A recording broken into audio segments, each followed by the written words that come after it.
सभी लोग नोट निकालें बिकॉज आज हम लोग कॉन्सेप्ट्स पढ़ने वाले हैं ग्रामर के। हाँ हाँ, दैट्स व्हाट। तो आपको नोट करने की जरूरत पड़ेगी बहुत सारी चीज़ें और बहुत सारे क्वेश्चंस करेंगे जिससे आज हमारा सारा का सारा कॉन्सेप्ट क्लियर हो जाएगा। ठीक है, let me just select pen pencil.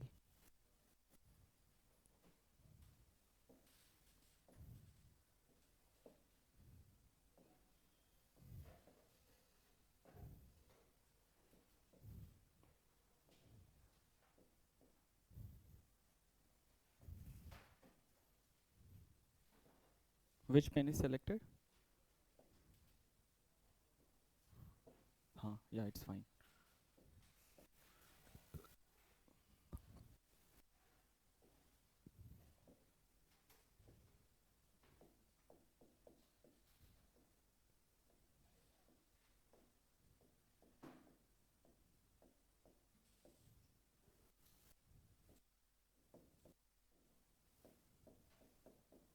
तो ग्रामर में जो आज टॉपिक हम लोग शुरू करने वाले हैं वो है टेंस। और टेंस इतना ज़्यादा फंडामेंटल बेसिक पिलर है कि अगर आपको ये समझ में आ जाता है तो बहुत सारे क्वेश्चन सॉल्व हो जाते हैं। ठीक है, और जितनी भी कॉम्पिटेटिव एग्जाम ले ले, स्कूल लेवल से लेकर कॉलेज तक, यूनिवर्सिटी तक, कॉम्पिटेटिव एग्जाम हर जगह टेंस से सवाल पूछते ही पूछते हैं। Be it any form of exam, अगर इंग्लिश का एग्जाम हो रहा है और इंग्लिश के सवाल आ रहे हैं तो टेंस से तो सवाल पूछते ही पूछते हैं। अब टेंस समझने के लिए कौन कौन सी चीज़ों का इन्फॉर्मेशन, कौन कौन सी चीज़ों का नॉलेज प्री रिक्विजिट है, यू नीड टू नो। ठीक है, if you do not have the understanding of particular English concept tense का तो फिर समझ में नहीं आने वाला है। जैसे सबसे पहले इसमें जो जरूरी है वो है वर्व। अगर आपको वर्व के बारे में इंफॉर्मेशन है, ठीक है, तो ये टेंस वाला चैप्टर इजी होने वाला है। तो एक बेसिक ओवरव्यू देंगे वर्व को, क्योंकि कोई भी वर्व अगर अगर मैं एक सेंटेंस लिखता हूँ, for example he dances, and if I write I dance, and if I write they have danced, so अगर ऐसे एग्जांपल के लिए फिर will move ahead. He dances ये भी वर्ब है, ही डांस ये भी वर्ब है, और दे हैव डांस ये तीनों का तीनों वर्ब है। लेकिन कौन सा वाला सेंटेंस, अगर हम फर्स्ट सेंटेंस की बात करें, सेकंड सेंटेंस की बात करें और थर्ड सेंटेंस की बात करें, तो ये कैसे पता चल रहा है कि कौन सा टेंस है? ठीक है, अगर फर्स्ट की बात करें तो ये भी सिंपल प्रेजेंट टेंस है, सेकंड भी सिंपल प्रेजेंट टेंस है और थर्ड भी प्रेजेंट टेंस है। लेकिन ये दोनों सिंपल प्रेजेंट है और ये है present। तो ये डिफरेंस कैसे पता चलेगा? वर्फ की वजह से। यहाँ पर अगर आप देखेंगे तो वर्फ का थर्ड फॉर्म यूज हुआ है, यहाँ पर वर्फ का फर्स्ट फॉर्म यूज हुआ है और यहाँ पर वर्फ का फिफ्थ फॉर्म यूज हुआ है। तो अगर हमें इतनी अंडरस्टैंडिंग हो जाए कि वर्फ कौन सा फॉर्म है, वर्फ को आइडेंटिफाई करने लगे, तो हम टेंस को भी समझ जाएंगे। सो वर्फ जो है वो टेंस का हार्ट है। If you understand you will be able to understand tense. तो एक शॉर्ट ओवरव्यू, एक रिकैप कर लेते हैं वर्फ को लेके, सो दैट हमारी अंडरस्टैंडिंग बेहतर हो जाए। ठीक है, let's begin. Can you turn this on and then we can turn it after 10-12 minutes।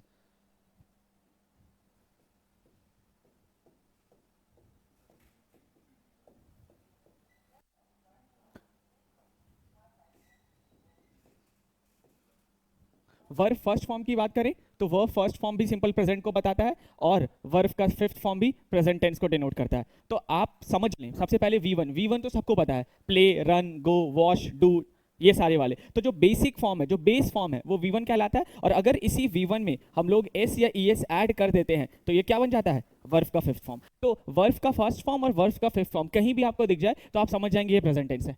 ठीक है, I am not gonna teach you present tense past tense, मैं बस बेसिक बता रहा हूं, उसके बाद सीधे हम क्वेश्चन पे जंप करेंगे। तो पहला फॉर्म और फिफ्थ फॉर्म क्या है? Present tense. डिफरेंस क्या है कि फर्स्ट फॉर्म जो होता है वो प्लूरल है, ठीक है, और फिफ्थ फॉर्म जो होता है वो होता है सिंगुलर। इंग्लिश में जब हम सिंगुलर और प्लूरल बनाते हैं तो वर्ब का भी सिंगुलर और प्लूरल बनाया जाता है। ठीक है, अब बात करेंगे सेकंड फॉर्म की, थर्ड फॉर्म की और फिफ्थ फॉर्म की। तो सेकंड फॉर्म जो है ये केवल और केवल पास्ट टेंस में आता है। और कौन सा past tense? Simple past tense. ठीक है, मैं यहाँ पे लिख भी देता हूँ सिंपल पास्ट टेंस। जब भी आपको वर्ब का सेकंड फॉर्म दिख जाए वो हमेशा सिंपल पास्ट टेंस में आएगा। और सबसे ज्यादा और सबसे जो इंपॉर्टेंट बात है यहाँ पे नोट करने वाली, ठीक है, कि ये सिंगुलर भी है और ये प्लूरल भी है। ठीक है, ये दोनों की तरह काम करता है। तो सेकंड फॉर्म का ना कोई सिंगुलर फॉर्म है ना कोई प्लूरल फॉर्म है। If there is a verb play, तो प्ले का क्या होगा? प्लेड। ठीक है, और जहां पे ये प्लेड वर्ड आ जाएगा तो ये प्लेड एक यानी सिंगुलर सब्जेक्ट के साथ भी लग सकता है और प्लूरल सब्जेक्ट के साथ भी लग सकता है। लेकिन फर्स्ट फॉर्म के साथ ऐसा नहीं है। प्ले जो है केवल और केवल प्लूरल सब्जेक्ट के साथ लगेगा, लेकिन अगर मैं तो वो किसके साथ लगेगा? सिंगुलर सब्जेक्ट के साथ। मैं यहाँ पे एक वर्ड लिख भी देता हूँ, प्ले। ठीक है, इस प्लेस।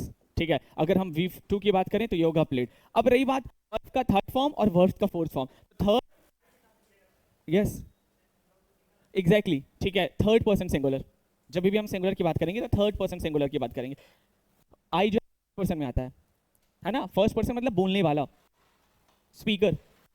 वर्ब का थर्ड फॉर्म और वर्ब का फोर्थ फॉर्म। अब जितने भी परफेक्ट टेंस हैं, ठीक है, सारे के सारे परफेक्ट टेंस में क्या यूज होते हैं? जितने भी परफेक्ट टेंस है, चाहे वो पास्ट हो, फ्यूचर हो, हर जगह वर्ब का थर्ड फॉर्म आएगा। रिमेंबर, जहां पे आपको वर्ब का, तो आपको वर्ब को पहचानना तो आना चाहिए, इट्स वेरी वेरी बेसिक, ठीक है। उसके बाद अगर हम वर्ब के फोर्थ फॉर्म की बात करें, तो जैसे V1 में हमने एस या ईएस ऐड कर लिया था, अगर हम V1 में ING ऐड कर देंगे तो ये क्या बन जाएगा, वर्ब का फोर्थ फॉर्म। और ये वर्ब का फोर्थ फॉर्म जितने भी कॉन्टिन्यूअस टेंस आते हैं, जितने भी, ठीक है, वो सब जगह यही यूज होता है, चाहे वो प्रेजेंट कॉन्टिन्यूअस हो, पास्ट कॉन्टिन्यूअस हो, फ्यूचर कॉन्टिन्यूअस हो, तो सारे के सारे कॉन्टिन्यूअस टेंस में वर्ब के फोर्थ फॉर्म का इस्तेमाल होगा। दूसरा, ये कभी भी डायरेक्ट नहीं आता है, ये मेन वर्ब की तरह काम करेगा, और ये भी मेन वर्ब की तरह काम करेगा, विच मीन्स कि वर्ब का थर्ड फॉर्म और फोर्थ फॉर्म सब बाद डायरेक्ट नहीं आता है। कहने का मतलब है कि सब्जेक्ट के बाद डायरेक्ट हम V1 लगा सकते हैं, सब्जेक्ट के बाद डायरेक्ट V2 लगा सकते हैं, डायरेक्ट V5 लगा सकते हैं। अगर V1 लगाएंगे तो प्रेजेंट टेंस, V5 लगाएंगे तो प्रेजेंट टेंस, और V2 लगाएंगे तो पास्ट टेंस। लेकिन सब्जेक्ट के बाद आप कभी भी डायरेक्ट V3 नहीं देखेंगे, सब्जेक्ट के बाद कभी भी डायरेक्ट V4 नहीं देखेंगे, ठीक है। क्यों? क्योंकि V3 और V4 अगर यूज होना होगा सेंटेंस में तो उससे पहले क्या आएगा, हेल्पिंग वर्ब का थर्ड फॉर्म, एंड वर्ब का रिक्वायर्स अ हेल्पिंग वर्ब, उसको एक हेल्पिंग वर्ब चाहिए, हेल्पिंग वर्ब। कहने का मतलब है, अगर मैं कहूं I play, he plays, which is also correct, grammatically correct. If I say he played, it is also correct, but I say I playing, wrong. I, और अगर V3 लगा दूं, ठीक है, चूंकि played V2 भी होता है और V3 भी होता है, तो वहां पे समझ में नहीं आएगा, he has played बोलना पड़ेगा, तो परफेक्ट टेंस में आएगा। तो अगर इसको समराइज किया जाए तो वर्ब का first form present tense, verb का fifth form present tense, second form past tense, third जितने भी परफेक्ट टेंस, अभी हम लोग सारे परफेक्ट टेंस को भी डिटेल में समझेंगे, प्रेजेंट परफेक्ट, पास्ट परफेक्ट और फ्यूचर परफेक्ट। वर्ब का फोर्थ फॉर्म हमेशा हमेशा कंटिन्यूअस टेंस में आएगा। Is it clear to you all? ठीक है,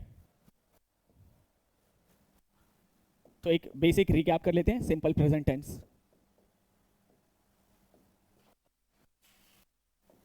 ऑप्शन कैसे कैसे बनते हैं, आपको बस क्या याद रखना है, सिंपल प्रेजेंट टेंस में वर्ब का फर्स्ट फॉर्म आता है और वर्ब का फिफ्थ फॉर्म आता है, और इसी के लिए हम यूज करते हैं डू या डज। डू किसके साथ आएगा, डज किसके साथ आएगा, एवरीबॉडी नोज। वर्ब का फिफ्थ फॉर्म सिंगुलर सब्जेक्ट के लिए आता है, सिंगुलर मींस वन, और वो भी थर्ड पर्सन सिंगुलर, किसी एक लड़के लड़की या किसी का भी आप नाम ले लो, ही शी इट नेम, उसके लिए आएगा। अब यहाँ पर ये जो इस्तेमाल होता है, ये किस लिए, जनरल ट्रूथ, यूनिवर्सल ट्रूथ, ठीक है, हैबिट्स के लिए, या फिर प्रिंसिपल्स, ये स्कूल वाला प्रिंसिपल है, वहां पे AL होता है, दिस इज साइंस वाला प्रिंसिपल, फैक्ट्स। तो इन सारी जगहों पे, जहाँ पे हमें कोई जनरल ट्रूथ बताना है, जहाँ पे हमें कोई यूनिवर्सल ट्रूथ बताना है, किसी की डेली रूटीन हैबिट बताना है, प्रिंसिपल्स बताना है, ठीक है, प्रोवर्ब बताना है, तो उन सब पे क्या इस्तेमाल, उन सब जगहों पे सिंपल प्रेजेंट टेंस का इस्तेमाल होता है। अगर मैं पहला सेंटेंस लिखता हूँ, he is going for a walk every day, my teacher, इसमें कहां पे प्रॉब्लम है, पहले सेंटेंस में कहां पे एरर है, मैं सेकंड सेंटेंस लिख रहा हूं, my teacher said that the earth revolve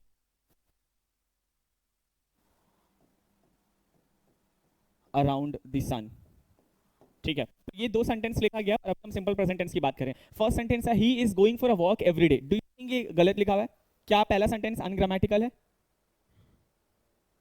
कितने लोगों को लगता है पहला सेंटेंस सही है या गलत है? सही है, गलत है, तो क्या गलत है? अच्छा, अच्छा ठीक है, सही है, आप कुछ कह रहे हैं, you are disagreeing with it.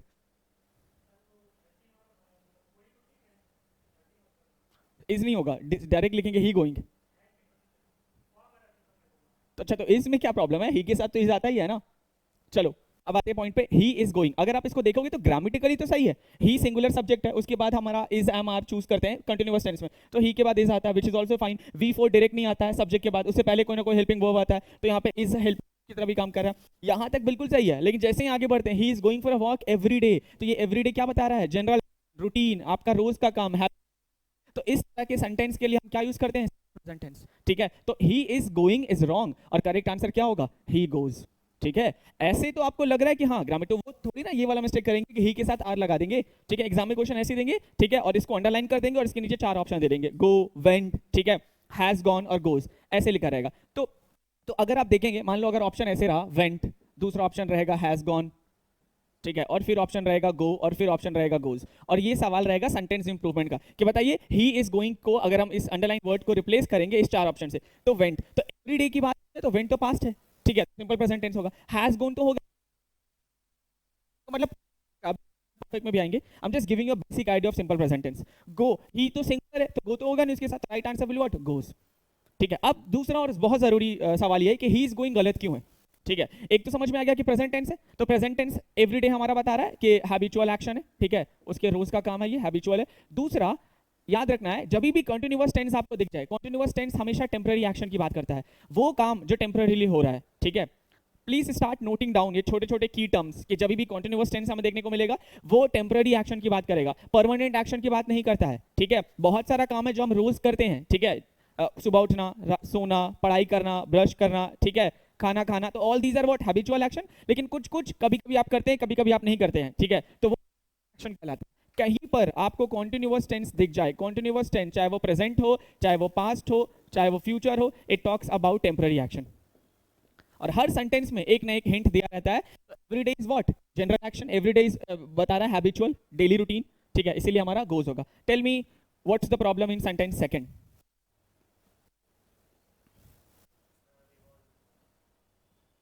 My teacher said that the earth revolved. ठीक है, चलो इसके भी मैं चार ऑप्शन लिख देता हूं, बाकी आप नोट करें थोड़ा बहुत।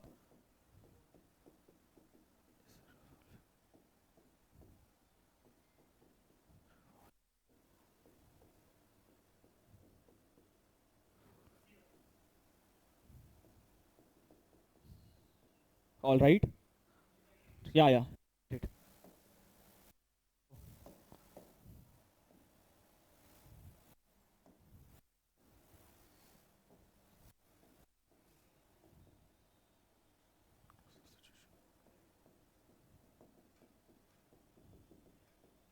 नो सब्स्टिट्यूशन, ऐसा भी रहता है। सब्स्टिट्यूशन मतलब जो है वही रहेगा, चेंज नहीं होगा, होता ना नो चेंज। तो ये इस तरह से सवाल पूछ लेंगे, चार ऑप्शन देगा। दूसरा एरर स्पॉटिंग भी कराएंगे, अब इसके बाद पीपीटी स्लाइड्स भी दिखाऊंगा। तो देखो, my teacher said that the earth revolve, तो ये तो आपको पता है। तो यहाँ से क्लियर हो गया कि इज रिवॉल्विंग क्यों नहीं होगा, क्योंकि ये तो टेम्पररी एक्शन है, क्योंकि ये तो जब भी कंटिन्यूअस टेंस होगा तो क्या होगा, टेम्पररी एक्शन। और टेम्पररी एक्शन तो है, परमानेंट एक्शन है, हमेशा होता है। एग्जैक्टली यूनिवर्सल ट्रूथ है। तो करेक्ट आंसर विल व्हाट, या तो V1 होगा या तो V5 होगा। तो द अर्थ सिंगुलर है, ठीक है, correct answer will be C, revolves. Did you understand? तो हम लोग सिंपल प्रेजेंट टेंस का इस्तेमाल करेंगे यूनिवर्सल एक्शन के लिए, हैबिचुअल एक्शन के लिए, जनरल एक्शन के लिए। ठीक है, और इस तरीके से सवाल आते हैं। ठीक है, note it down and then will move ahead with new concept in the same tense.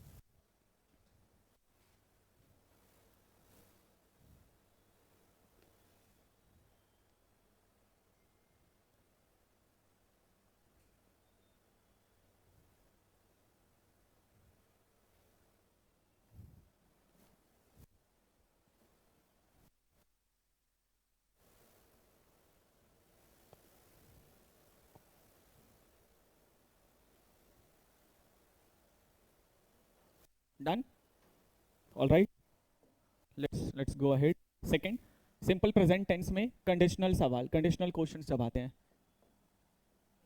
Simple present tense. ठीक है, ये तो एग्जाम का फेवरेट टॉपिक, अगर प्रेजेंट पूछना हो तो। कंडीशनल क्लॉज, इससे पहले एक क्लास हुई थी कंडीशन के ऊपर, जिसमें हमने आपको कंडीशन फर्स्ट, कंडीशन सेकंड और कंडीशन थर्ड पढ़ाया था। यहाँ पे सिर्फ कंडीशन फर्स्ट का थोड़ा सा जिक्र होगा, वो हेल्प करता है। ठीक है, this is VVI kind of thing, very very important. तो कंडीशन क्लॉज में जब भी, ठीक है, अगर ये सारे वर्ड यूज होते हैं, इफ, व्हेन, अनटिल, अनलेस, ठीक है, बिफोर, आफ्टर, ये और इसके बाद अगर कोई क्लॉज यूज होता है, तो उस क्लॉज, क्लॉज का मतलब क्या है, जिसमें सब्जेक्ट भी होगा और वर्ब भी होगा। ये अगर दोनों, इफ के बाद कोई सब्जेक्ट और वर्ब आ जाएगा तो वो कहलाएगा कंडीशनल क्लॉज। ठीक है, तो वहां पे हमें हमेशा सिंपल प्रेजेंट टेंस का यूज करते हैं, और ये कंडीशन वन होता है। इसका जो स्ट्रक्चर होता है वो इस तरीके से होता है, इसको हम लोग कंडीशन कहते हैं, if plus subject plus V1 और V5 and then subject plus shall and will plus V1। You can भी, कोई भी अगर काम होगा तो उसका जो परिणाम होगा, उसका जो रिजल्ट होगा, वो फ्यूचर में लिखेंगे। ठीक है, और इस तरफ जो होगा वो हम कंडीशन बताते हैं कि ये रिजल्ट आने के लिए क्या शर्त है, ये रिजल्ट आने के लिए क्या कंडीशन है। अगर मैं पहला एग्जांपल लिखता हूं, ठीक है, if you work hard you will pass. ठीक है, ये एक तरीके से लिख दिया। If you work hard you will pass the exam. देखो यू विल पास एग्जाम क्या है, परिणाम है, एक रिजल्ट है, और इसके पीछे का जो कंडीशन क्या है, अगर आप मेहनत करेंगे। तो ये जो कंडीशनल क्लॉज है यहाँ पे आप देख रहे हैं, इफ कंजंक्शन है, उसके बाद सब्जेक्ट यू है, उसके बाद वर्क है, तो ये सब्जेक्ट प्लस वर्ब और प्लस इफ, ये तीनों चीज मिलकर बन जाता है कंडीशनल क्लॉज, और ये हमेशा और हमेशा सिंपल प्रेजेंट टेंस में रहता है। या तो इसके बाद सिंपल प्रेजेंट है यानी वर्ब का फर्स्ट फॉर्म आएगा, या वर्ब का फर्स्ट फॉर्म, और दूसरी तरफ you will always get to see subject plus shall या विल प्लस वर्ब का फर्स्ट फॉर्म। दूसरी तरफ हमेशा फ्यूचर टेंस रहता है। यही चीज हमने आपको। अब देखो इसमें सवाल किस तरीके से पूछते हैं, वो कैसे उलझाएंगे। मैं कुछ क्वेश्चन लिख देता हूं और आपको उसको सॉल्व करना है।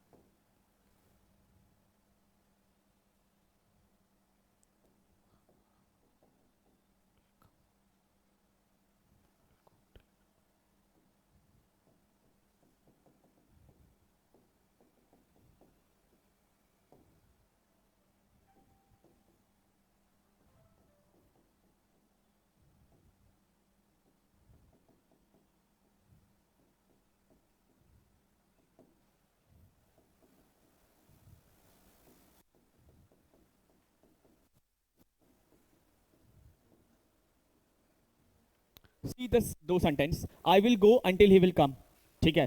दूसरा है unless you will come on time teacher will not scold you. तो सबसे पहले सेंटेंस में मैंने आपको पहले ही बताया था कि ये सारे जो वर्ड रहेंगे, इफ, अंटिल, बिफोर, इसके बाद जो क्लॉज, क्लॉज को हम लोग कंडीशनल क्लॉज कहेंगे, और वो किस में होगा, सिंपल प्रेजेंट टेंस में। मैं चला जाऊंगा जब तक वो आएगा, ठीक है। अंटिल का मतलब होता है जब तक, ये टिल, अंटिल, ये सारे वर्ड जो यूज करते हैं। तो ये देखिए ये क्या है, कंडीशनल क्लॉज है ना, ठीक है। हाँ, और आई विल गो उसका परिणाम। तो यहाँ पर जब भी कंडीशनल क्लॉज, यानी सीसी में लिख दे रहा हूँ, जब भी कंडीशनल क्लॉज आएगा ये सिंपल प्रेजेंट टेंस में होगा, और ही विल कम की जगह क्या होगा right answer. Very good, until he, ठीक है, राइट आंसर। तो इस तरीके से सवाल पूछते हैं एग्जाम में, ठीक है। बहुत बेसिक सवाल है, एक बार अगर आप समझ, आई will go until he comes, जब तक वो आता है, ठीक, मैं जाऊंगा जब तक वो आता है, उसके आने से पहले नहीं जाऊंगा। I will not go before he comes, I will go only after he comes. You are getting it. तो इस तरीके वी नो द प्रॉब्लम और the error part in question number second. Unless you will time the teacher will not scold you. आपको क्या याद रखना है कि अनलेस, अनलेस वर्ड जो है ये एक निगेटिव वर्ड है, और इसको अगर तोड़ेंगे, ठीक, अगर shit, हाँ या this should be if plus not या इफ नॉट।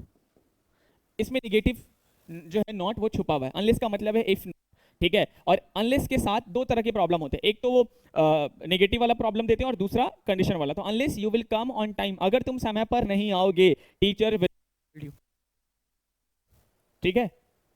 तो देखो इसको आप ऐसे भी समझ सकते हो, यू विल कम की जगह क्या होगा राइट आंसर, विल नहीं होगा, डायरेक्ट कम होगा। इसको आप ऐसे भी लिख सकते हो, if you do not come, दिख रहा है आपको। Unless you come is equal to if you do not come teacher scold you, और नॉट यहाँ पे हटाना पड़ेगा, तो यहाँ पे सेंस बन जाएगा। या अब आप इसको समझिए, तो अनलेस कम, अनलेस के बाद जो भी सब्जेक्ट प्लस वर्ब आता है वो कंडीशन क्लॉज होगा, और वो condition clause simple present tense में होगा। तो इस अनलेस यू कम कर, और इसको भी लिख सकते हैं if you do not come, इसमें नॉट ऑलरेडी छुपा हुआ है। तो if you do not come on time, अगर तुम समय पर नहीं आओगे teacher will scold you. You are getting it. तो ये क्या क्या है, रिजल्ट है, और दूसरी तरफ उस कंडीशन का जो परिणाम है, जो कंसिक्वेंट है, जो रिजल्ट है, वो सिंपल टेंस में होगा। So I hope you are getting it, ठीक है। इस तरीके के सवाल कंडीशनल क्लॉज के आते हैं सिंपल प्रेजेंट टेंस में, इससे ज्यादा बाहर का वो कुछ नहीं पूछते हैं, ठीक है। Note it down and will move to concept.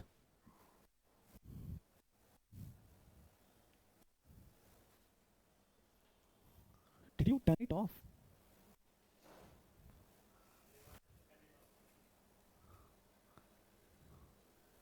I don't know. I think I'm sweating. All right. If done, no, we'll move to another tense. समझ आ रहा है आपको?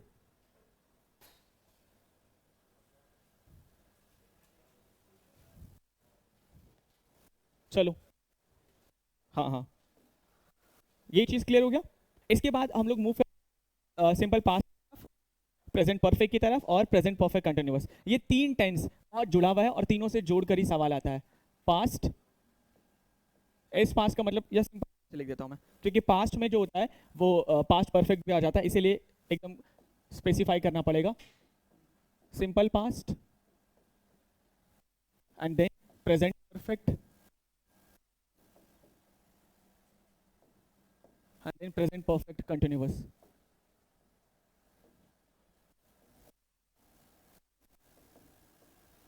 Present perfect continuous tense. You must be thinking कि अभी हमने present किया और present के बाद जनरली क्या होता है, जो एक ट्रेडिशनल एक कन्वेंशनल तरीका है पढ़ाने का, पहले सिंपल प्रेजेंट टेंस पढ़ाते हैं, फिर कंटिन्यूअस पढ़ाते हैं, फिर उसका परफेक्ट पढ़ाते हैं, फिर perfect. Those are very old fashion and outdated way of teaching. मैं आपको एकदम प्रैक्टिकल तरीके से बता रहा हूँ, जैसे सवाल आते हैं और अभी बहुत सारे क्वेश्चंस भी करेंगे प्रीवियस ईयर वाले। तो सिंपल पास्ट, प्रेजेंट परफेक्ट और प्रेजेंट परफेक्ट कंटिन्यूअस, आधे से ज्यादा स्टूडेंट्स को यही नहीं पता है कि सिंपल पास्ट और प्रेजेंट परफेक्ट में डिफरेंस क्या है। तो सबसे पहले इस स्ट्रक्चर समझ लीजिए। भी आपको सिंपल पास्ट सेंटेंस बनाना है तो subject plus V2, that's all, खत्म। इसमें जो है हमारा हेल्पिंग वर्ब क्या होगा, डिड, ठीक है, क्योंकि डू का V2 क्या होता है, डिड, सब्जेक्ट प्लस V2। कहीं पर भी आपको परफेक्ट वर्ड दिख जाए, कहीं पर भी अगर आपको परफेक्ट वर्ड दिख जाए, हम आपको परफेक्ट वर्ड दिख जाए, चाहे वो प्रेजेंट परफेक्ट हो, चाहे वो पास्ट परफेक्ट हो, चाहे वो फ्यूचर परफेक्ट हो, वर्ब का थर्ड फॉर्म मेन वर्ब की तरह काम करेगा। और चूंकि हमने आपको क्या बताया था कि प्रेजेंट टेंस में V1 और V5 हेल्पिंग वर्ब होता है ना, आपने इससे पहले देखा सिंपल प्रेजेंट टेंस में डू और डज। तो यहां पर भी चूंकि प्रेजेंट परफेक्ट है तो V1 और V5 जो है हेल्पिंग वर्ब की तरह काम करेगा, ठीक है, ये भी हेल्पिंग वर्ब की तरह काम करेगा। और सब्जेक्ट के बाद डायरेक्ट थर्ड फॉर्म पॉसिबल ही नहीं है, तो इसका जो स्ट्रक्चर होगा वो ये होगा, सब्जेक्ट प्लस हैव या हैज प्लस V3। और देखो आपको रटने की जरूरत भी नहीं पड़ेगी, सब्जेक्ट प्लस हैव या हैज प्लस V3। क्यों, क्योंकि सब्जेक्ट के बाद डायरेक्ट V3 आता नहीं है, तो अब क्या लगाएं, कुछ भी तो लगा नहीं सकते हैं। चूंकि प्रेजेंट है तो प्रेजेंट टेंस में V1 और V5 आता है, तो इसमें हेल्पिंग वर्ब V1 और V5 होगा। हैव है ना V1 और हैज है ना उसका V5।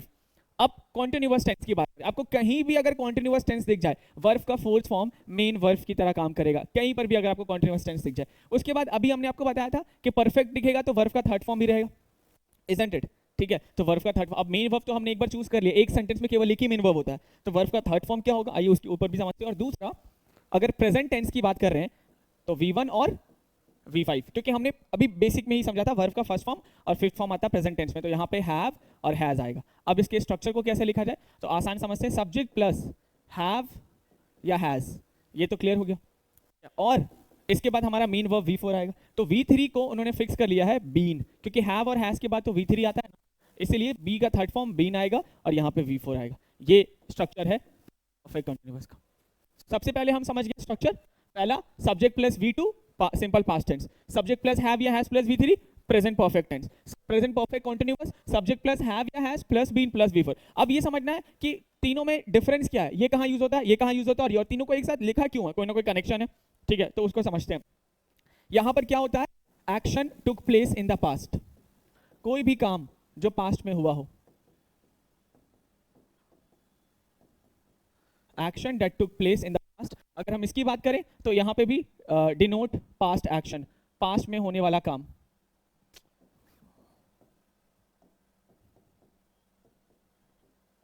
इसका नाम भले ही प्रेजेंट परफेक्ट है, लेकिन ये भी पास्ट के एक्शन को बताता है और ये भी पास्ट के एक्शन को बताता है, क्योंकि ये तो नाम ही है, तो फिर डिफरेंस क्या है दोनों में, आओ जरा समझते हैं। यहां पर आप याद रखिएगा, पास्ट में जब भी कोई काम हो रहा है और आप फोकस किस पे कर रहे हैं, फोकस ऑन टाइम, ठीक है। अगर आप समय पे फोकस कर रहे हो, वक्त पे कि वो काम कब हुआ है, तो आप सिंपल पास्ट यूज करते हो। और अगर आप फोकस करते हो एक्शन पे, फोकस ऑन एक्शन, ठीक है, तो ये हमारा क्या बताता है, प्रेजेंट परफेक्ट। आओ जरा इसको ध्यान से समझते हैं, ठीक है।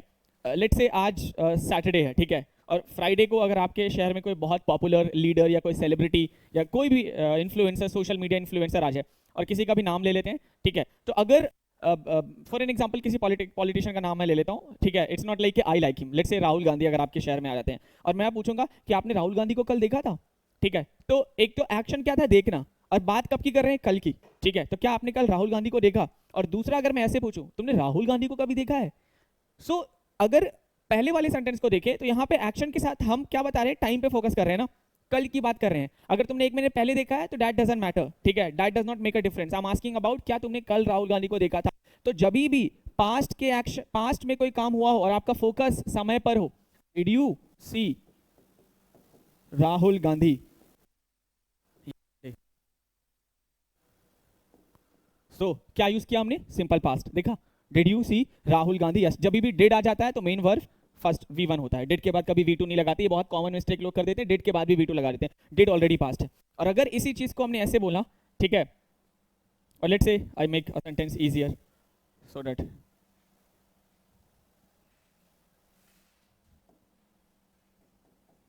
I saw,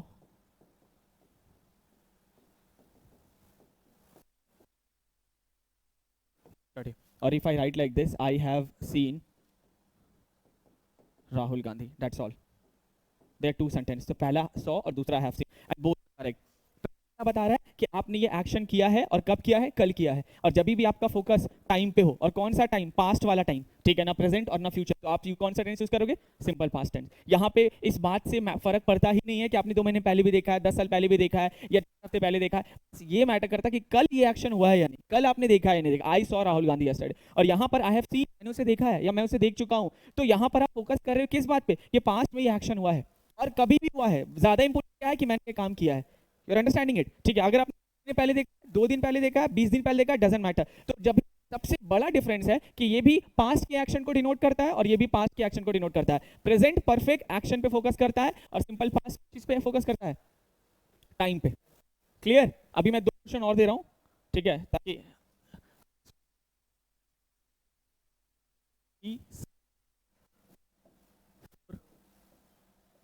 2 hours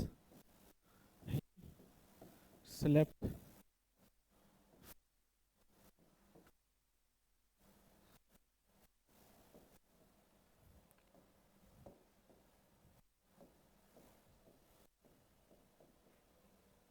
yesterday. He has passed the exam last month. They visited Agra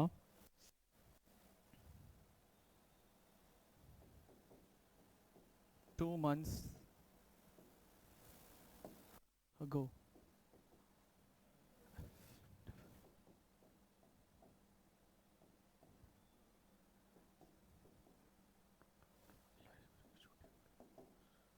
तो यू आर गिवन 5 सेंटेंसेस और इसमें प्रॉब्लम है प्रेजेंट परफेक्ट और सिंपल पास्ट टेंस का।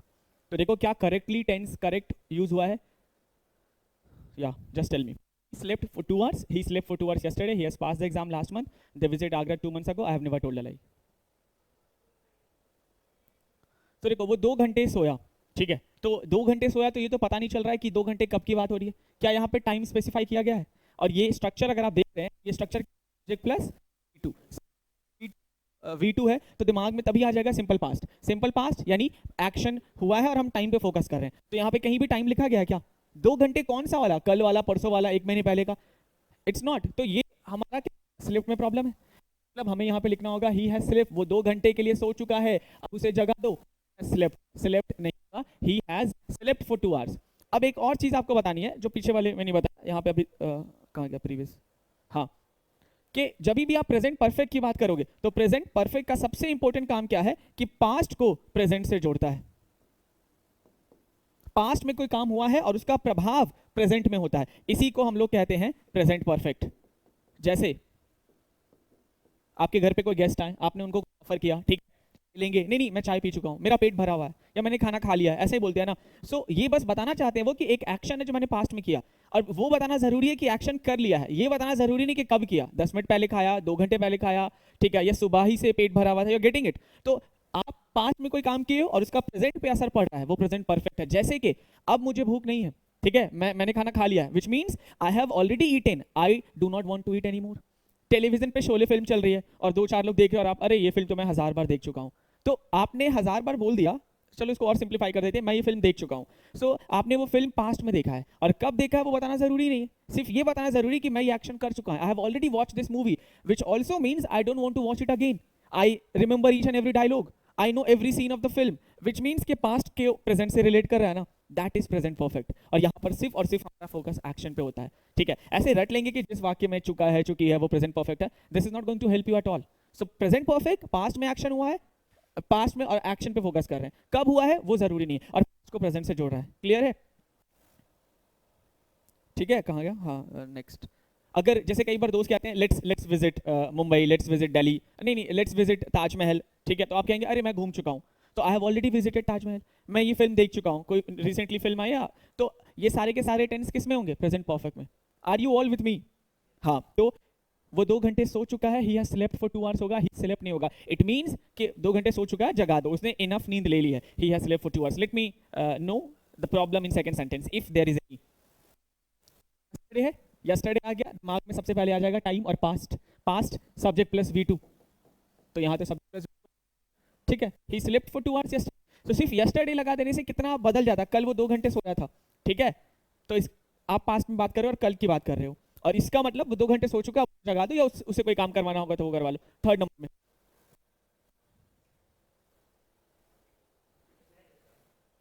क्या होगा, हैज नहीं होगा, क्यों? क्योंकि टाइम दिया हुआ है। और मुझे आपको बताने की जरूरत भी नहीं पड़ रही, जब भी 2 मंथ्स अगो, 2 minutes ago, yesterday, last night, previous day, ये सब क्या बता रहा है, टाइम बता रहा है, और पास्ट का टाइम बता रहा है, तो हमारा क्या होगा, हैज नहीं, हैज पास्ट की जगह क्या हो जाएगा, simply past, he pass the exam, पिछले महीने उसने एग्जाम पास कर लिया, ठीक है। अगर कोई एग्जाम हर महीने होती है, बहुत सारे देश में एग्जाम हर महीने होती है, तो कैन यू टेल मी कौन सा एग्जाम हर महीने होता है? आइल्स का एग्जाम, टॉफल हर महीने होता रहता है, are you aware of this? Second English language test होता है, जिसमें स्किल चेक कि कितना प्रोफिशिएंट है आप इंग्लिश में, और ये चेक कौन करता है, यूरोपियन गाइडलाइंस के थ्रू, ठीक है। जैसे कैम्ब्रिज और ऑक्सफोर्ड, उन लोगों ने एक पैमाना, एक पैरामीटर बना रखा है इस बेसिस पे, तो ये हर महीने 2 बार होता है, और पूरे इंडिया में इसके सेंटर लखनऊ में भी है, तो आप दे सकते हैं। Anyway, so he pass the exam last month, he has pass नहीं होगा। Next question, they visited Agra 2 months ago, या perfectly, it's perfectly fine. Fifth, I have never told a lie, मैंने कभी झूठ नहीं बोला है, ठीक है, या क्योंकि सिंपल प्रेजेंट परफेक्ट है, आई have never told a lie. So clear हो गया आपके, ठीक है। तो फिर से सिंपल पास्ट, पास्ट में एक्शन हुआ है और टाइम पे फोकस करें, प्रेजेंट परफेक्ट, पास्ट में एक्शन हुआ है और हम कहाँ फोकस कर रहे हैं, हमारा फोकस है एक्शन पे, ठीक है। अब छोटी छोटी चीजें हैं जो याद रखी जा सकती है, ये है,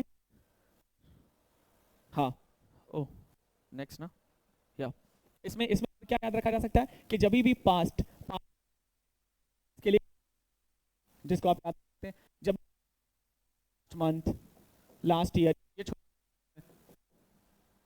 लास्ट ईयर, यस्टरडे, 2015, ये सब तो हम यूज करेंगे simple past, subject plus V2 और प्रेजेंट परफेक्ट। तो इसके लिए भी आपको अगर वर्ड दिख जाए, नेवर, सो फार, येट, एवर, ठीक है, ये सारे, अगर एक सेंटेंस लिखा है, this is the best book, read का V2 भी रीड ही लिखते हैं, लेकिन पढ़ते हैं रेड, रेड सो फार, ये हो गया। दूसरा, ही डिड नॉट, हाँ पहले में आप जरा देख लें क्या प्रॉब्लम है, अगर है तो, he did not come home yet, since I have not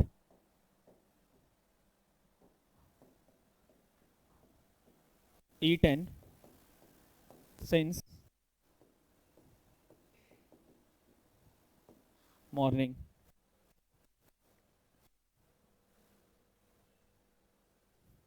So this is the best book I read so far. ये अब तक की सबसे बढ़िया किताब है जो मैंने पढ़ी है। So क्या इस सेंटेंस में कोई प्रॉब्लम है? दूसरा, he did not come home yet, वो अभी तक घर नहीं आया है। I, अच्छा, he has not come home yet, very good, वो अभी तक घर नहीं आया है, ठीक है। अभी शाम के 5 बज रहे हैं फॉर एन एग्जाम्पल, ठीक है, और वो सुबह 10 बजे निकला है, तो आप पास्ट को प्रेजेंट से रिलेट कर रहे हो कि वो सुबह, येट को हम ऐसे भी लिख सकते हैं ना, सिंस मॉर्निंग, सुबह से घर नहीं आया, यानी पास्ट को कनेक्ट कर रहे हो किससे, प्रेजेंट से, तो वो क्या कहलाएगा, प्रेजेंट परफेक्ट। ये सारा वर्ड भी आप याद रख सकते हैं, येट, ठीक है। ही डिड नॉट की जगह क्या होगा, ही हैज नॉट, वो अभी तक घर नहीं आया है, ठीक है। ही हैज नॉट कम, और याद रखना कम का V3 कम ही होता है, he has not come home yet. The best book, ये बेहतर, सबसे सबसे बढ़िया किताब है अभी तक जो मैंने पढ़ा है। तो जितनी भी किताबें आपने पास्ट में पढ़ी और आज ये जो किताब पढ़ा, तो पास्ट को प्रेजेंट से रिलेट कर रहा है, आई रेड की जगह आई हैव रेड, हाँ, I have read, this is the best so far. I have not eaten, have लगा, ठीक है, V3, और सिंस सुबह नहीं खाया तो प्रेजेंट को पास, दिस इज क्लियर, ठीक है। ये क्या कहलाएगा, ठीक है, हमारा बन जाता है। I hope this much is clear to you all. अब हम लोग बढ़ते हैं प्रेजेंट परफेक्ट कंटिन्यूअस की तरफ। थोड़ा सा पहले इसको देख लेते हैं क्या लिखा था, कहाँ गया। हाँ, ये देखो प्रेजेंट परफेक्ट कंटिन्यूअस। तो प्रेजेंट परफेक्ट कंटिन्यूअस का स्ट्रक्चर है सब्जेक्ट प्लस हैव या has plus been plus V4, present perfect continuous. अब प्रेजेंट परफेक्ट और प्रेजेंट परफेक्ट कंटिन्यूअस में क्या फर्क है, इसको समझते हैं। स्ट्रक्चर याद रखेंगे आप।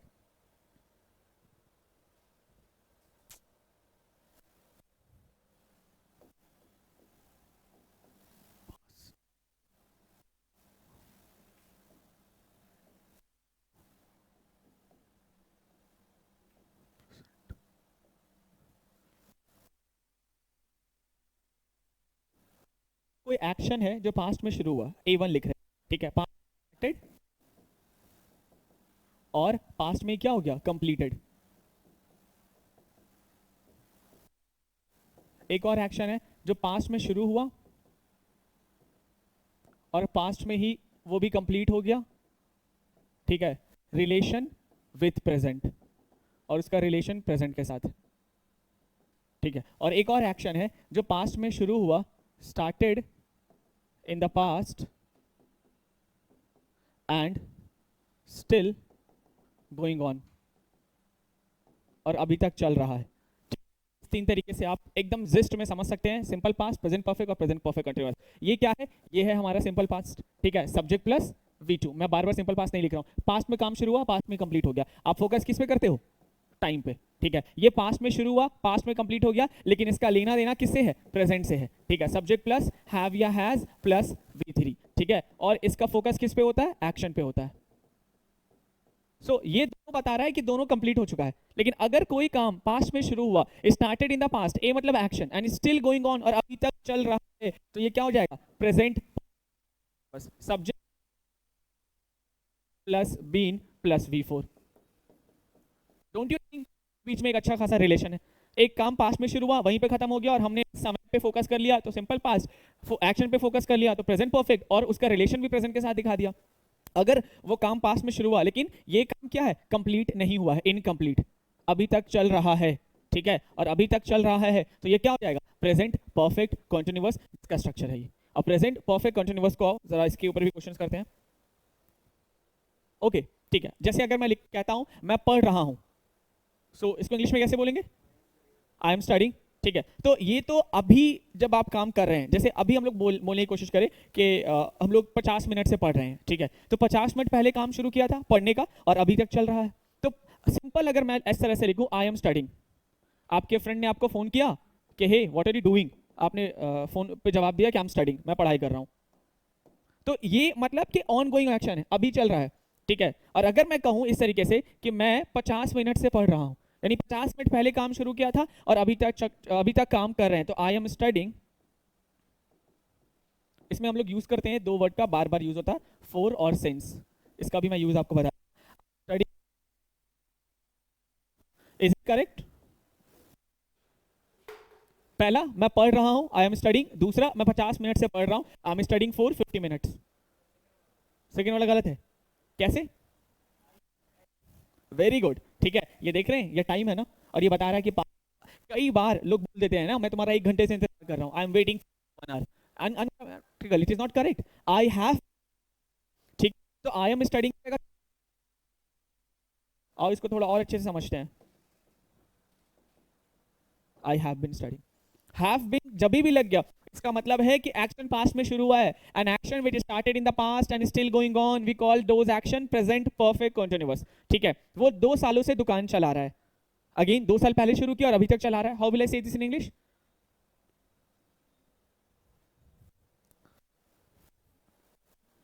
very simple, yeah, come on, absolutely correct, he has been running a shop for 2 years, ठीक है, वो 2 साल से नौकरी कर रहा है, he has been doing a job for 2 years, ठीक है। तो कोई भी काम पास्ट में शुरू हुआ, ठीक, अगर मैं कहूं शाहरुख खान 30 साल से बॉलीवुड में काम कर रहा है, Shahrukh Khan has been working in Bollywood for the past 3 years, ठीक है।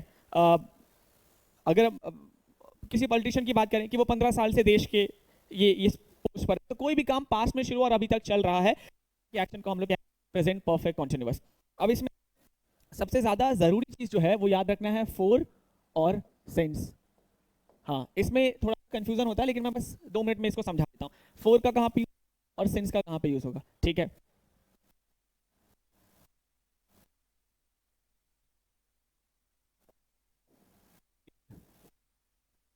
Point of time, period of time, ठीक है। जैसे अगर यहाँ से यहाँ तक की बात करते हैं, ठीक है, ये Sunday and this is what, Sunday, ठीक है, एंड बीच में आ गया वेंसडे। तो अगर मैं बोलूँ मंडे से वेंसडे तक, तो एक पॉइंट से शुरू हुआ और दूसरे पॉइंट तक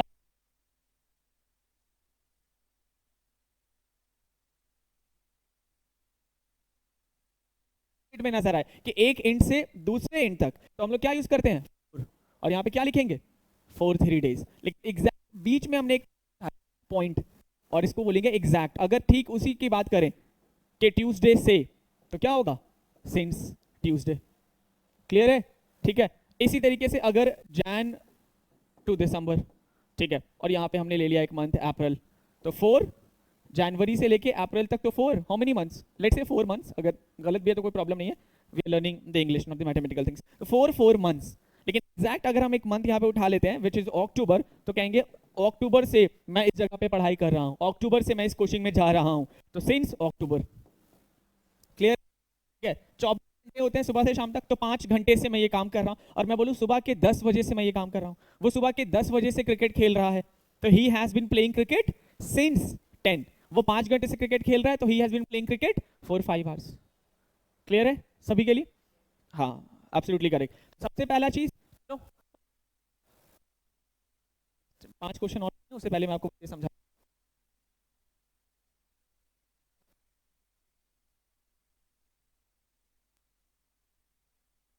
Started with simple past and we went to present perfect. Simple past, don't want to repeat everything time and again, you have already got it. Present perfect and present perfect continuous. Is it clear to you all? ठीक है,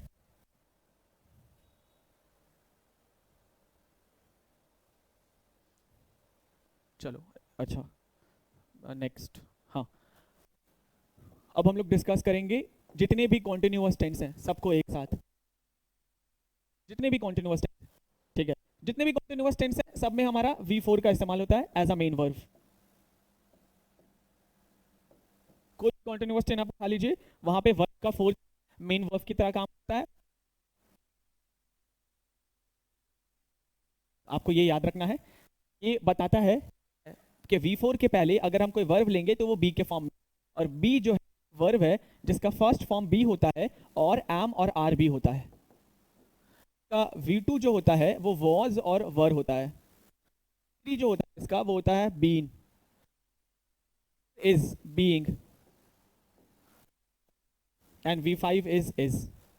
clear है, be जिसका verb का first form be होगा और M और are, ये इकलौता वर्ब है जिसके एक से ज्यादा V1 है। ज्यादातर का तो एक ही होता है, कई सारे ऐसे वर्ब हैं एक दो जिसके V2 2 होते हैं, इसके भी हैं वॉज और वर। इसका V3 होता है बीन और V4 होता है बीइंग और V5 होता है इज। हमने आपको बता रखा था कि जब भी हम सिंपल प्रेजेंट टेंस की बात करेंगे तो हम लोग और करते हैं, आपको बता रखा है प्रेजेंट टेंस के लिए जब भी आप सेलेक्ट करते हो पास्ट टेंस के लिए तो क्या यूज करते हैं, वॉज या वर, पास्ट टेंस। तो देख लो, मैं एक बार स्ट्रक्चर लिख देता हूँ याद रहेगा। तो बहुत से लोग तो रट लेते हैं, रट लेंगे कि subject plus is, am, are plus V4, ये सबको पता है, subject plus is, am, are plus V4 present continuous. लेकिन स्ट्रक्चर आया कहां से, तो सब्जेक्ट प्लस इज को अगर आप देखोगे तो ये V5 है, और अगर आप एम और आर को देखोगे तो V1 है। तो बात तो वही हुई ना, V1 और V5। यही चीज प्रेजेंट परफेक्ट में भी यूज कर रहे थे, हेल्पिंग वर्ब की जगह। तो ये इज, एम, आर क्या है, और नहीं बल्कि हेल्पिंग वर्ब है, और V1 और V5 है, और V4 क्या बन गया, मेन वर्ब। तो subject plus is, am, are plus V4 plus object, रहा तो रहा, नहीं रहा तो नहीं रहा। सेकंड, आपको मैंने बता दिया है कभी भी सब्जेक्ट डायरेक्ट बात नहीं आ सकता, बीच में एक हेल्पिंग वर्ब चाहिए। तो इसका V2 क्या होता है, क्या बताता है, पास्ट टेंस ना, पास्ट टेंस प्लस ऑब्जेक्ट। कोई मुझे फ्यूचर कॉन्टिन्यूअस टेंस का स्ट्रक्चर बता दो। देखो, फ्यूचर के लिए कोई टेंस वर्ब है ही नहीं, उसके लिए हमें स्पेशल फ्यूचर मार्कर देना पड़ता है, और वो है शैल और विल, ये हमें अलग से लाना पड़ता है ना। इनके फ्यूचर टेंस अधूरा है, शैल विल लिखना ही पड़ेगा, चाहे कोई भी टेंस हो, simple future, future continuous, future perfect या फ्यूचर परफेक्ट कॉन्टिन्यूअस। तो सब्जेक्ट प्लस शैल और विल प्लस अब हमें लिखना है क्या यहाँ हमारा लिखना है, आपको ये रखना है कि हमेशा फर्स्ट फॉर्म आता है। जैसे जैसे इससे नीचे आपने पढ़ा था कि कहीं पर आपको अगर हैव, हैज और हैड दिख जाए तो उसके बाद हमेशा वर्ब का थर्ड फॉर्म आता है। तो इस तरीके से V4 तो आएगा ही आएगा क्योंकि फ्यूचर कॉन्टिन्यूस। तो बी का V1 क्या होता है? बी। कुछ भी रटने की जरूरत नहीं है, आप वहां से सारे स्ट्रक्चर टेंस के लिख सकते हैं। ये रहा कॉन्टिन्यूस टेंस, जितने भी कॉन्टिन्यूस टेंस होते हैं।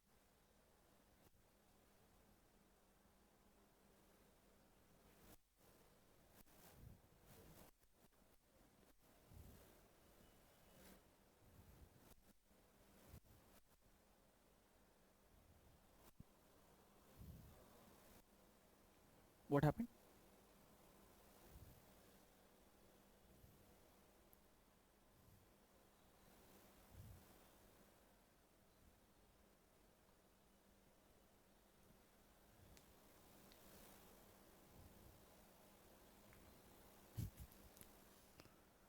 चले, ऑल डन? ठीक है, अभी क्वेश्चंस भी करेंगे। अब कॉन्टिन्यूस के मैं बहुत सारे क्वेश्चंस दे रहा हूँ, ठीक है। एक चीज जो सबसे कैची चीज है ना, और the point to be noted है, वो है वर्ब का फोर्थ फॉर्म। तो V4 जो है हम लोग सारे वर्ब का नहीं बनाते हैं, पहले मैं ओरली समझा देता हूँ फिर उस पर क्वेश्चन करेंगे। बहुत सारे ऐसे वर्ब हैं जिन पे एक्शन तो हो रहा है, ठीक है, जिसको हम लोग V4 में एक्सप्रेस करते हैं, लेकिन बहुत सारे ऐसे वर्ब हैं जो एक्शन डिनोट नहीं करते हैं। जैसे अगर मैं कहता हूँ I know you, so I know you, क्या यहाँ पे नो वर्ब है लेकिन क्या ये एक्शन बता रहा है? एक्शन मतलब फिजिकल मूवमेंट, मैं तुम्हें जानता हूँ, इसमें तो कोई एक्शन नहीं हो रहा है, ठीक है। मेरे पास एक पेन है, आई हैव अ पेन, तो क्या यहाँ पे कोई एक्शन हो रहा है? कोई एक्शन नहीं हो रहा। तो ऐसे बहुत सारे वर्ब हैं जो वर्ब तो हैं बट उनसे कोई एक्शन यानी फिजिकल मूवमेंट नहीं होता है। उन तरह के वर्ब को हम लोग कहते हैं स्टैटिक वर्ब, ठीक है, जो अभी मैं लिखने वाला हूँ, if you are done writing.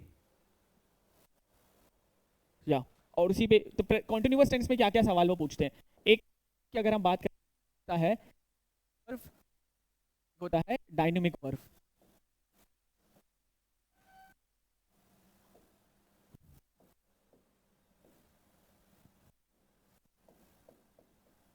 Verb की स्टैटिक मतलब नॉन एक्शन, वैसा वर्ब जिसमें एक्शन ना हो, ठीक है, और ना हो, फिजिकल मूवमेंट ना हो। और डायनामिक यानी एक्शन, जिसमें मोशन हो, मूवमेंट हो, फिजिकल एक्शन हो, ठीक है। तो इसका V4 जो है, V4 इज पॉसिबल, ऐसे वर्ब का V4 पॉसिबल होता है, और इस तरह के वर्ब का V4 इज नॉट पॉसिबल।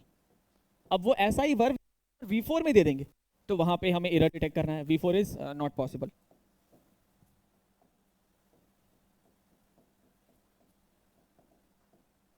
अब ये क्या बताता है? ये बताता है स्टेट, स्टेट ऑफ माइंड। आप खुश हैं, दुख है, ठीक है, उस तरह की चीजें। आई like it, I don't like it, ठीक है, I love it, I hate it. तो ये सारे वर्ड जो है एक स्टेट ऑफ माइंड बताता है, और not only state of mind, also tells your perception, आपका नजरिया। तो इसका V4 तो possible ही नहीं।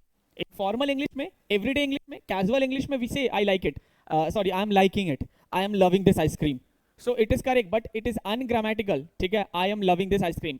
सुनने में मूवीज वगैरह में या एवरीडे कॉन्वर्सेशन में लोग बोल देते हैं, but the correct is I love this ice cream, I like this, I am liking it, I M hating it, I M disliking it. ये सब सही नहीं होता। परसेप्शन एंड परसेशन, इसमें कौन कौन से वर्ब आते हैं? जैसे कि like, dislike, love, hate, belong, know, hear, have, ये सारे। सो अगर पहला question,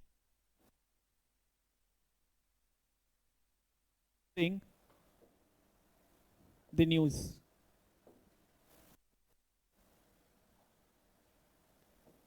he is knowing him, और इसमें एक और मैं लिख देता हूं, he has been knowing him since childhood. Please write down and correct it. थोड़ा स्पेस छोड़ के लिए जगह मिले आपको करेक्शन के लिए।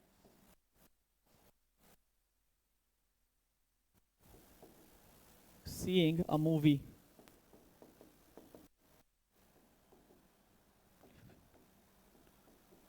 people are believing her,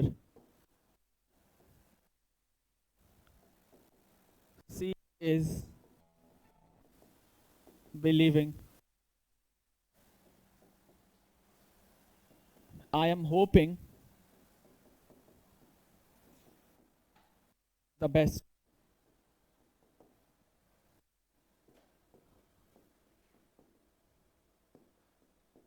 Hoping for the best. Not all are correct. Not all are correct. And if I am hearing the news, अगर मैं पहला ही सेंटेंस बोलूं कि गलत है तो क्या सही होगा, ये भी सोचें आप. Okay, you given 5 minutes, do this. Are you, I mean, here और you seem to be lost?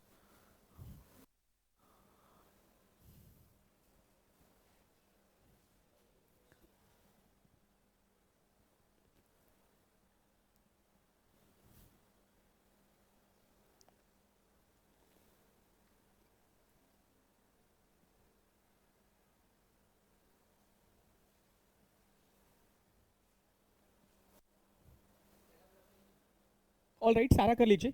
Will discuss in 3 to 4 minutes. You all have 3 to 4 minutes.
I want each of you to answer it 2 minutes more. और कोशिश करें, it's not like you have to take the correct answer, but या.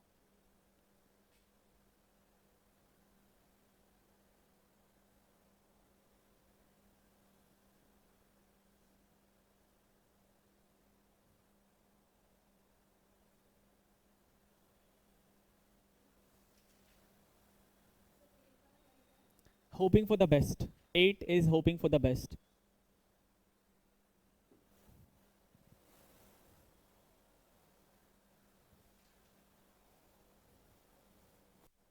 चले, let's do the answer. First, I am, ये तो पता है कि नहीं है. अगर hearing को क्या सही होगा, कैसे इसको करेक्ट करें. मैं न्यूज सुन रहा हूं. आई एम हियर आप कह रहे थे, तो एम हियर इसलिए गलत है क्योंकि हियर क्या है, वर्ब का फर्स्ट फॉर्म है ना. तो वो इज एम आर जब भी आता है ना बी का फॉर्म, उसके बाद डायरेक्ट V4 लगता है, तो एम भी हटाना पड़ेगा. आई हियर द न्यूज, तो आई हियर द न्यूज जो है विच इज फाइन, मैं न्यूज सुनता हूं, तो ये रोज की बात हो रही है. मान लो आपको यही बोलना है कि मैं अभी न्यूज सुन रहा हूं, है ना, ऐसा भी तो बोल सकते हैं ना, temporary action. So I am hearing को हम रिप्लेस करेंगे किससे? So the correct answer will be I am भी यहाँ पे, और आई एम लिसनिंग टू. अच्छा सॉरी, हियरिंग हटा के क्या लिखेंगे? लिसनिंग.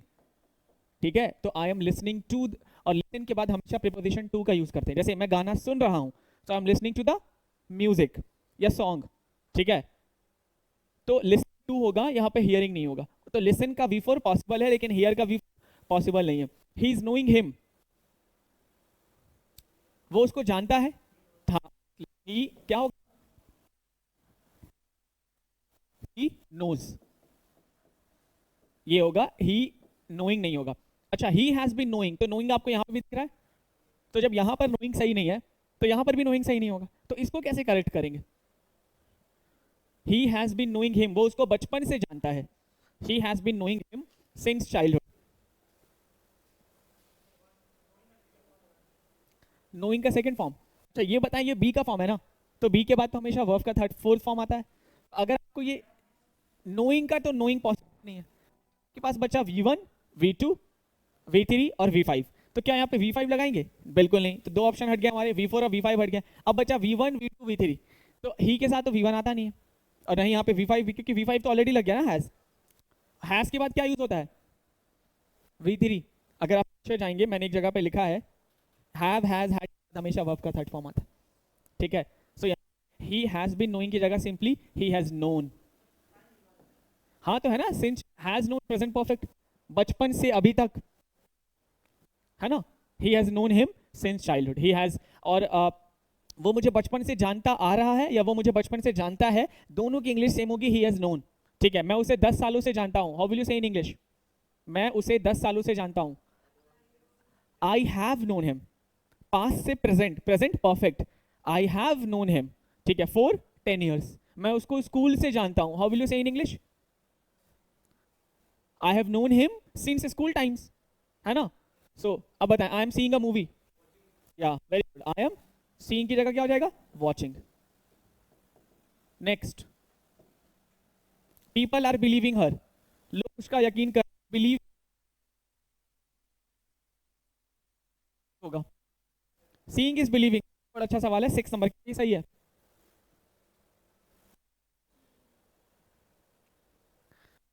सीइंग इज बिलीविंग, थोड़ा सा स्पेस बना देता हूं यहाँ पे।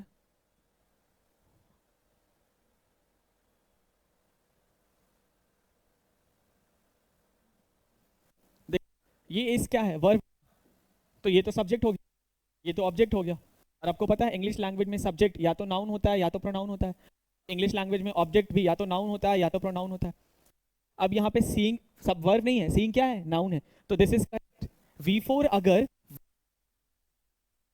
V4 नाउन की, V4 नाउन की तरह काम करता है, तो ये हो जाएगा, यहाँ पे ये तरह काम कर रहा है और यहाँ पे भी नाउन की तरह काम कर रहा है। तो सीइंग इज बिलीविंग, जो दिखता है लोग उसी पे विश्वास करते हैं। I am hoping for the best, तो इसका भी क्या होगा? I hope for the best. I am hoping नहीं होगा, hoping correct. Wishing you all the best, hoping for the best, all these are correct. So I hope V4 वाला आपको समझ में आ गया, ठीक है। इसमें कुछ और वर्ड्स भी आते हैं, ये पूरे सारे वर्ड्स नहीं है। वैसा वर्ब जिस V4, वैसे वर्ब का पॉसिबल नहीं है जिसमें एक्शन नहीं होता है, जो आपके स्टेट ऑफ माइंड को बताता है, परसेप्शन को बताता है और पोजीशन को बताता है। और इससे एक और सवाल अभी बाकी है, वो कर लेते हैं। पोजीशन, पोजीशन का मतलब क्या होता है? ओनरशिप। किसी चीज के मालिक होते हैं आप, जब आपके पास उस चीज का मालिकाना अधिकार है, वो आपका है। तो इंग्लिश हमारे पास केवल एक वर्ड है, हैव, आने के लिए। आई हैव दिस, इसका V2 होगा हैड, इसका V3 भी होगा हैड, V4 होगा हैविंग, और V5 क्या होगा? Has, HAS, has. V5 क्या होगा? Has. V1 have, V2 had, V3 had, V4 having, और V5 हैज। चलो, तो ये बताता है पोजीशन, ये बताता है ओनरशिप। से लिखते, he is having a pen, I am having a cup of coffee.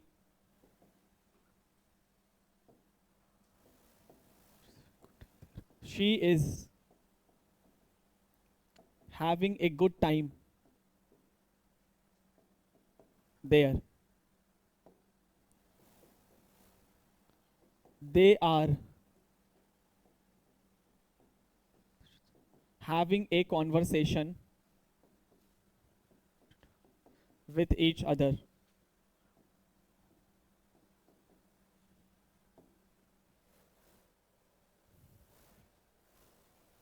Time, note it down and understand which V4 of have yani having is incorrect out of the 4 sentences.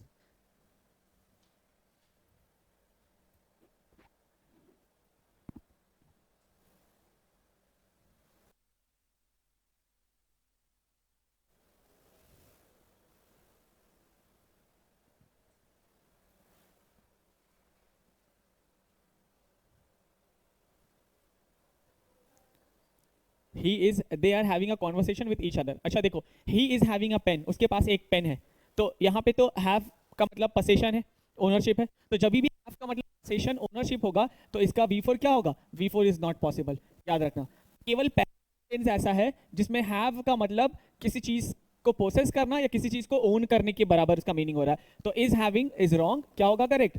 He has a pen. लेकिन यहां देखो, I am having of coffee, ठीक है, तो यहाँ पे having क्या है? हैविंग ड्रिंकिंग के बराबर है ना, और ड्रिंक में तो एक्शन होता है। तो हैव इकलौता वर्ब है जिसके मल्टीपल मीनिंग्स है। कई बार आपके फ्रेंड्स फोन करते हैं आपको, hey what are you doing, I am having dinner, I will call you later, ठीक है, तो हैविंग डिनर मतलब यू आर ईटिंग, तो ईटिंग यानी एक्शन हो रहा है, और जब एक्शन होगा तो वो सही है, I am having a cup of coffee यानी यू आर ड्रिंकिंग, तो यहाँ पे हैव क्या हो जाएगा? सही। केवल गलत तब है जब पोसेशन या ओनरशिप की बात होगी। She is having a good time there, और यहाँ पे हैविंग का मतलब है एंजॉइंग, ठीक है, तो बहुत बार कहते हैं ना have a good time which means enjoy, तो यहाँ पे भी हैव का यूज सही है। They are having a conversation means talking, they are talking to each other, तो यहाँ पर टॉकिंग भी तो एक एक्शन वर्ब है, तो यहाँ पर ये सही है। तो आपको चाहता हमेशा V4 उस गलत तभी होगा जब उसे एक्शन के बारे में पता चलेगा, और वो एक्शन जो स्टैटिक वर्ब है।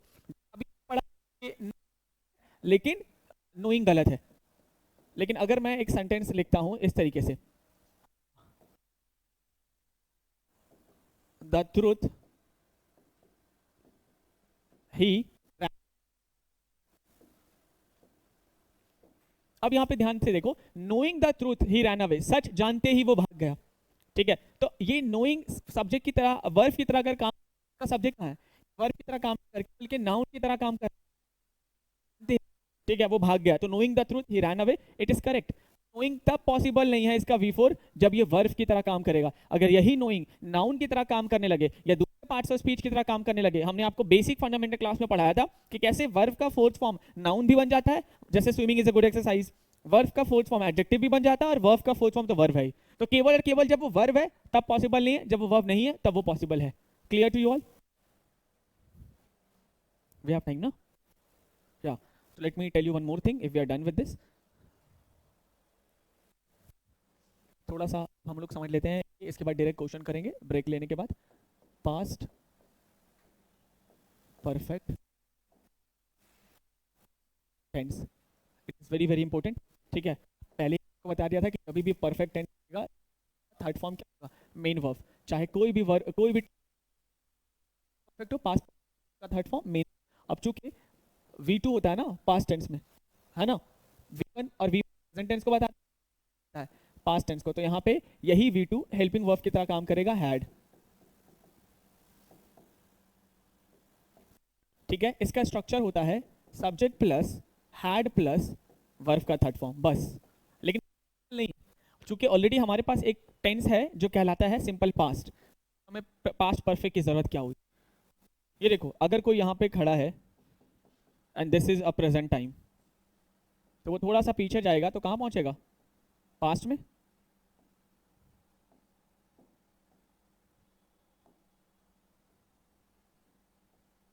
और पीछे जाएगा यहां पर मान लो, तो कहां पहुंचेगा? पास्ट में ही, है ना। सो यहां पर पास्ट परफेक्ट जो है इसको कहते हैं पास्ट ऑफ पास्ट। कोई काम A1 और कोई काम A2 पास्ट में हुआ होगा, और एक काम प्रेजेंट से थोड़ा पहले हुआ तो दोनों काम पास्ट में है। तो दो एक्शन जो पास्ट में हुआ है और दोनों के बीच में लिंक है, दोनों के बीच में कनेक्शन है, उसी को कहेंगे पास्ट परफेक्ट। तो अगर ये पीछे जा रहे हैं तो ये हो रहा है ना पास्ट ऑफ पास्ट, पास्ट का भी पास्ट, और पास्ट ऑफ पास्ट को हम लोग कहेंगे पास्ट परफेक्ट। और पास्ट जब भी आए आपके दिमाग में आ जाना चाहिए हैड प्लस V3, और ये हो गया सिंपल पास्ट जो प्रेजेंट से थोड़ा पहले है, और सिंपल पास्ट के लिए हम लोग यूज करते हैं सब्जेक्ट प्लस V2। तो ये भी है और ये भी है, दोनों एक्शन, ठीक है, पास्ट में हुआ है और दोनों के बीच में एक लिंक है, दोनों के बीच में कनेक्शन है, वैसे सेंटेंस को हम लोग बोलते हैं पास्ट परफेक्ट, ठीक है। फॉर एन एग्जाम्पल, जैसे अभी 3 बज रहे हैं दोपहर के, ठीक है, और मान लो आप सुबह में 8 बजे उठे या लेट से 9 बजे उठे सुबह में, तो आप सुबह में उठे वो तो पास्ट हो गया ना अभी के हिसाब से, और उससे थोड़ी देर पहले आपके पापा ऑफिस चले गए, तो अगर मैं ऐसे कहूं मेरे उठने से पहले पापा ऑफिस जा चुके थे, है ना, दैट इज पास्ट परफेक्ट। दो एक्शन हुई पास्ट में, एक आप उठे और दूसरे आपके जो पापा ऑफिस गए, क्या हुआ? Exactly, that's what I am telling you, ठीक है। तो अगर एग्जांपल के तौर पे दिस इज 3 PM, ठीक है, यू गॉट अप 9 AM और you also got up, your father also went to office 8 AM, बस टाइम को समझ लेना, इससे बहुत सारे भी सेंटेंस मैं करवाने वाला हूँ, ठीक है। तो 3 PM इज प्रेजेंट, ये अभी का टाइम है, ये आपके वेकअप का टाइम है जब आप उठे, और this was the time when your father went to office.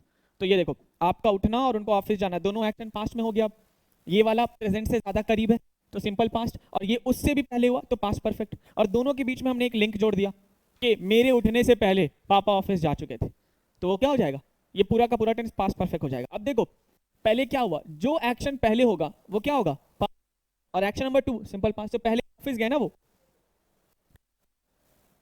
तो फादर गॉन ऑफ, हाँ या you write, my father had gone to office, बोले बिफोर आई वोक अप। ध्यान दो, I woke up subject plus V2, अच्छा क्या लिख दिया मैंने,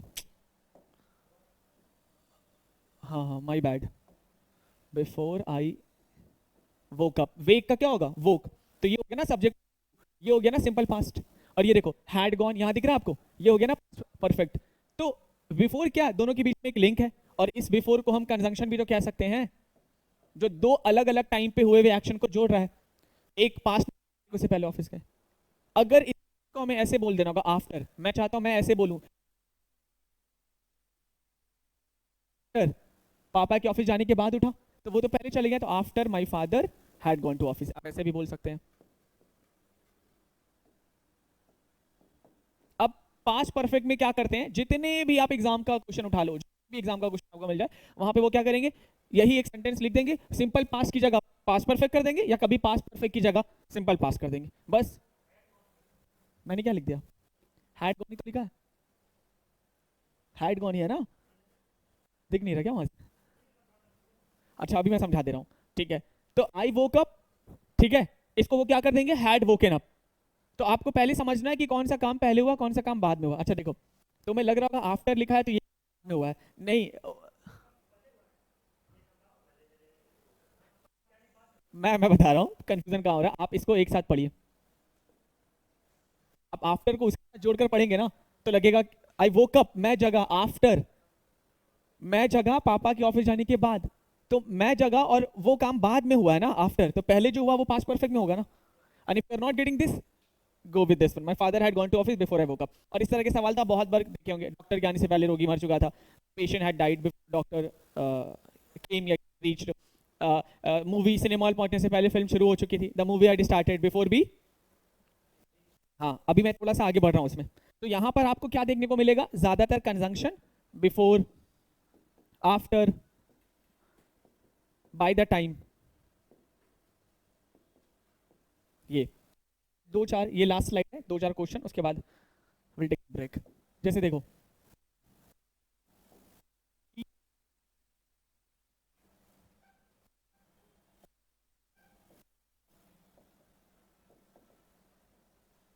she had come before the teacher and entered the class.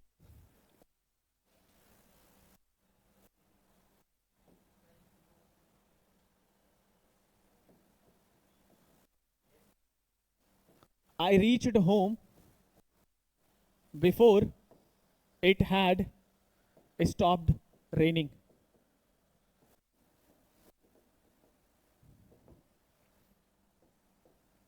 She answered all the questions.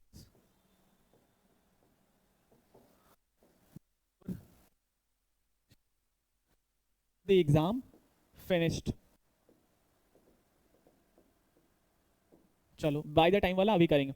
देखो पहला, टीचर के आने से पहले वो क्लास में आ चुकी थी, she had come before the teacher had enter the class. तो देखो यहाँ भी हैड प्लस V3 है और यहाँ भी हैड प्लस V3 है, और ये है एक इसमें गलत है, तो कौन वाला गलत है कौन सही है,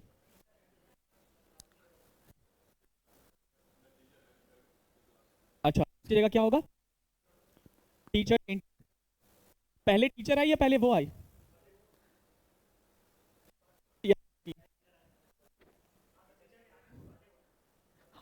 हाँ एग्जैक्टली, तो पहले तो वही आई ना, हाँ शी हैड कम, क्योंकि जनरली सेंटेंस बनाते हैं ना तो टीचर के बाद में वो आया, ऐसा सेंटेंस होता है।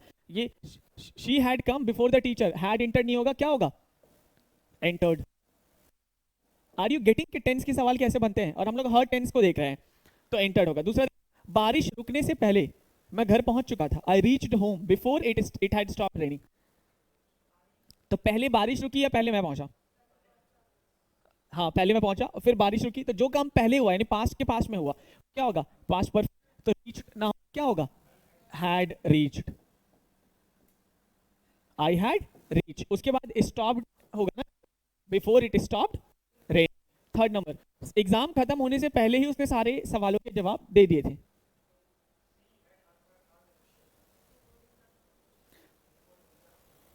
हाँ exactly, before the exam finish, तो ये तो एकदम सही है। क्या यहाँ पे आंसर्ड की जगह क्या होगा? She had answered, very good, she had answered all the questions. चलो एक लास्ट है and that is by the time. ये वाला भी ऐड कर देते हैं क्योंकि बिफोर और आफ्टर हटा देते हैं। By the time is also equal to before. जैसे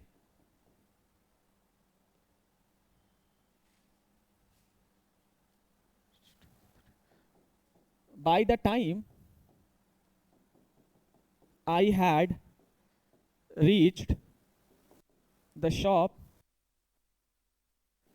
closed.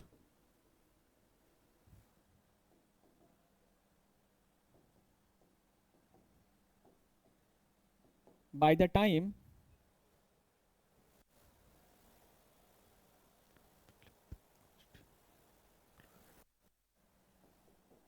I got her later, she went. पहला है, जब तक मैं पहुंचा दुकान बंद हो चुकी थी। किसी ने आपको मेडिसिन लाने दिया और आप गए दुकान और वापस आकर बोल रहे हो ना कि जब तक मैं वहां पहुंचा दुकान बंद हो चुकी थी, तो दोनों काम पास में हुआ है। एक आपका पहुंचना और दूसरा दुकान का बंद होना। नीचे, जब तक मुझे उसकी चिट्ठी मिली वो जा चुकी थी, तो एक तो आपको उसकी लेटर मिली और दूसरी जा चुकी थी। Tell me where it is wrong and if it is wrong.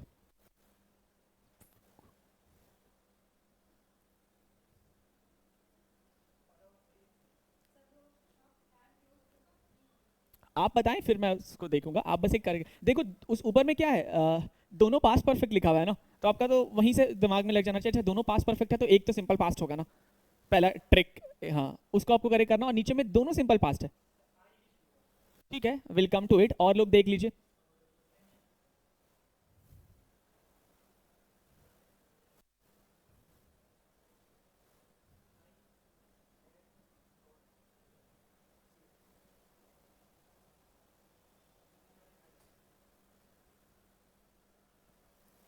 नहीं, ऐसे ऐसे अब इतना प्रैक्टिस हो गया है, श्योरिटी होना चाहिए कि यही होगा ही होगा।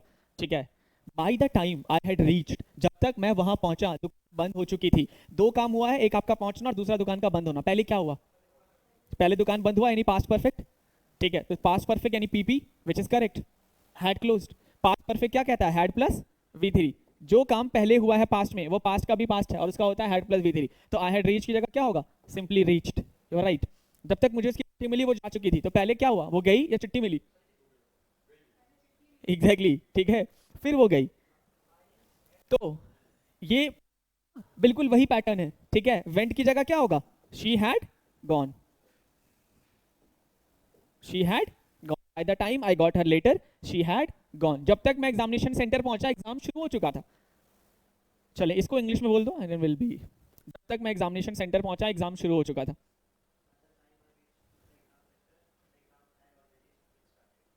Had already, had already started is fine, is correct. Had already started. ठीक है, तो इस तरीके से आप इसको प्रैक्टिस करेंगे। Will take a half an hour, come back and will do the practice thing.